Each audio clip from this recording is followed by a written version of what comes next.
As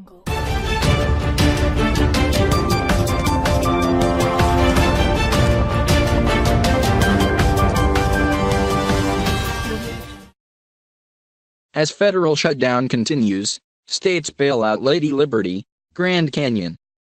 From his office's second-story window in Lower Manhattan, Stephen A. Briganti could see dozens of tourists milling about over the weekend, trying to understand why they could not travel to the Statue of Liberty or Ellis Island.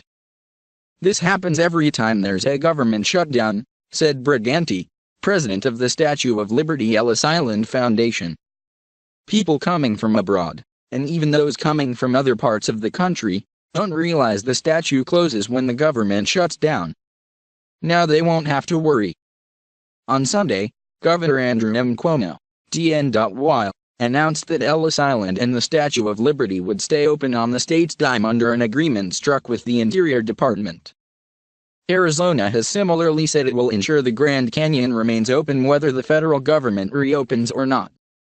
The government shutdown, entering its third day despite frantic negotiations late Sunday on Capitol Hill, has sent home federal workers needed to maintain beloved U.S. icons, cleaners at the Statue of Liberty, rangers patrolling Mount Rushmore, plow drivers who clear snowy roads leading to the Grand Canyon. Some states are trying to step into the void left by the federal government, eager to contrast their competence with Washington's dysfunction. No matter what drama occurs back in Congress, we have a responsibility to make sure the shutdown doesn't have an impact on Arizona's economy or our children's health care, Governor Doug Ducey, R., said, noting that the state will fund its children's health insurance program until Congress can break the logjam over it.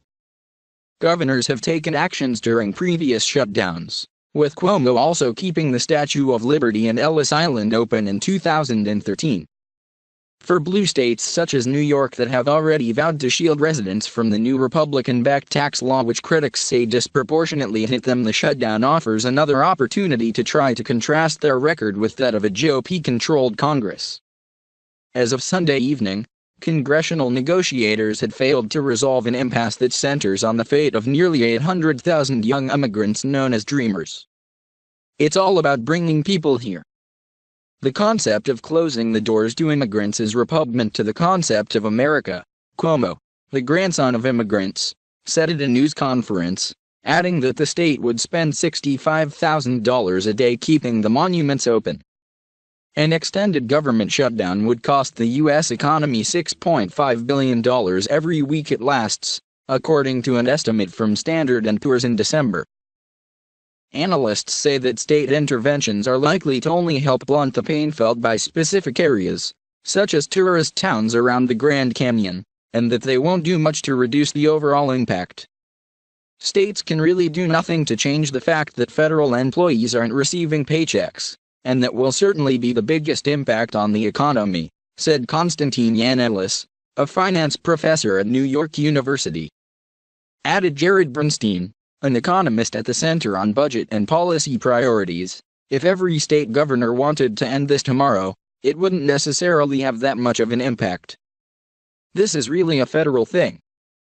But that's not going to stop some states from trying to step in. And New Jersey, Governor Phil Murphy, D., inaugurated less than a week ago, held a conference call with members of the state's congressional delegation, including some House Republicans, to begin discussions about possible reactions to a protracted shutdown. Other states are beginning to think of contingency plans. If the shutdown goes on, Governor Jerry Brown, D. California, whose state is home to approximately 252,000 federal employees, will ask state agency heads to explain potential places California could step in. "We'll turn on the dime to learn how this affects us if it looks like it's going on for a while," said H.D. Palmer, a spokesman in the state's Department of Finance. "They're ready, and we're ready, to be able to act at a moment's notice." Even the deal reached between Cuomo and the Interior Department leaves the fate of many important landmarks in his state unsettled. Although Ellis Island and the Statue of Liberty will remain open, dozens of other federally managed sites could close in the coming days.